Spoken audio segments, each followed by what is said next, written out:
मटियारी ज़िले में corona virus में मुब्तला माण्हुनि जो अंगु वधण लॻो। सॼे ज़िले में हिक ॾींहं में 32 माण्हुनि जूं टेस्टूं हाकारी अची वियूं। कोरोना टेस्ट हाकारी अचण में वॾो अंगु सिहत खाते जे मुलाज़िमनि जो आहे। इन सिलसिले में तालुके अस्पताल हाल में कमु कंदड़ हिकु लेडी, हिकु मर्द डॉक्टर समेत अस्पताल में कमु कंदड़ 21 पैरामेडिकल स्टाफ सां तालुको रखंदड़ मुलाज़िमनि जी कोरोना टेस्ट पॉजिटिव अचण बाद सिहत खाते मटियारी जे इख्तियारनि वाक़े जो सख़्त नोटिस वठंदे तालुके अस्पताल खे हिकु ॾींहं लाइ मुकमल बंदि करे छॾियो। अस्पताल जे मुख़्तलिफ़ डिपार्टमेंट जे मुलाज़िमनि जी कोरोना में मुब्तला हुजण बाद अस्पताल में ॾोराइण इलाइक़नि खां आयल इलाज लाइ आयल मरीज़नि खे तमामु घणियुनि मुश्किलातुनि खे मुंहुं ॾियणो पियो। डिस्ट्रिक्ट मटियारी जे focal person doctor Zahiruddin Memon ॿुधायो त ज़िले मटियारी में हिकु दफ़ो ॿीहर कोरोना जे मरीज़नि जो अंगु वधण लॻो आहे। हुन सख़्तीअ सां SOPs ते अमल करण जी हिदायत कई। कोटड़ी भर सां ॻोरहारी औरत रिक्शे में ॿार खे जनमु ॾिनो।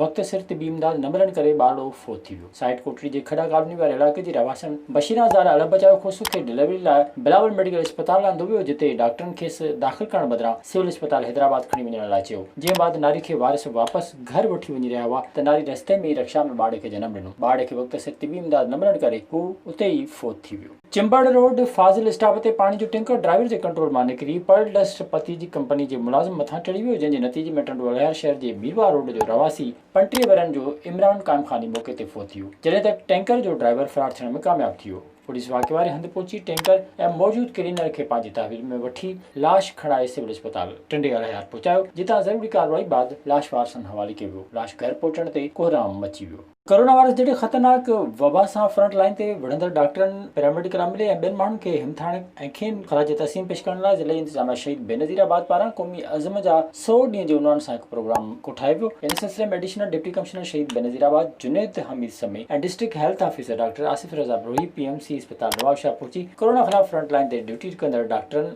अमले खे गुलनि जा हार पाराए खेनि तोहफ़ा ॾिना ऐं ख़राज तहसीन पिणु पेश कयो। इन मौक़े ते additional deputy commissioner Junaid Hamid समेत चयो त असांजो मुल्क कोरोना जे वबा खे गुज़िरियल 100 ॾींहनि खां मुंहुं ॾेई रहियो आहे ऐं हिन वबा सां फ्रंट लाइन ते मुक़ाबिलो कंदड़ डॉक्टर, पैरामेडिकल अमलो, पुलिस समेत कानून लागू कंदड़ इदारनि जा ऑफिसर ऐं एहलकार असांजा हीरो आहिनि, जिन खे ख़राज तहसीन पेश कयूं था। बाद में additional deputy commissioner Junaid Hamid समूह शिराज चौक ते अवाम में आगाही पैदा करण लाइ लॻायल कैंप जो दौरो कयो ऐं आम माण्हुनि में सैनिटाइज़र ऐं मास्क पिणु विरहाया। विज़िट कयो अवामी आवाज़ मीडिया ग्रुप जी वेबसाइट awamiawaz.pk